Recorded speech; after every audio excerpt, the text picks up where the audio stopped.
Near the start of Rebecca Miller's 5-part documentary series, Mr. Scorsese, we see the director and her subject setting up for the wide-ranging interview that will serve as its backbone.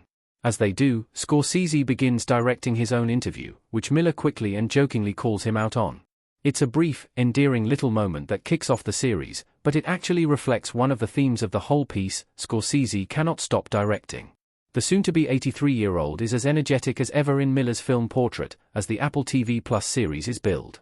He's also reflective, freely discussing both good and bad times in his career and personal life. Most of all, Mr. Scorsese finds the director brimming with enthusiasm, happily discussing his craft in fascinating detail.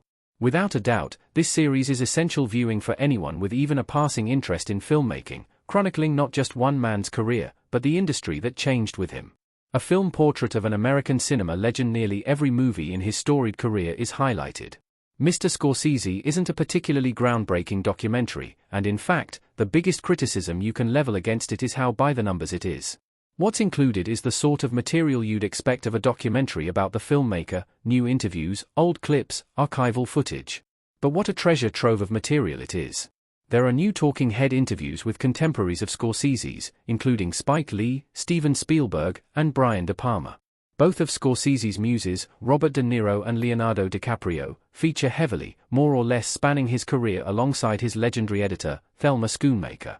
Then there are the interviews with his family and childhood friends, including Salvatore, Sally Gaga Uicola, the real-life inspiration for De Niro's Johnny Boy from Mean Street, who is himself a total character, which really helped to elucidate his films, and, rightly so, it's the films that take center stage throughout the documentary, creating the framework within which Miller tells Scorsese's story. Practically every movie he's ever worked on is featured in the series, even if just briefly. From his earliest work in Who's That Knocking at My Door and Boxcar Bertha, to the seismic shifts he made with Taxi Driver and Goodfellas, to the box office behemoths of The Departed, Shutter Island, and The Wolf of Wall Street. Stringing them all together is the story of a man who has put directing above all else: family, marriages, friends, even, at times, his health. Mr. Scorsese is an overall reverent look at one of cinema's great directors, but it doesn't shy away from digging into the darker aspects of the celebrated auteur. There's rage within Scorsese that gets explored, as well as obsession, addiction, and just the overall price that gets paid to become one of our greatest living filmmakers.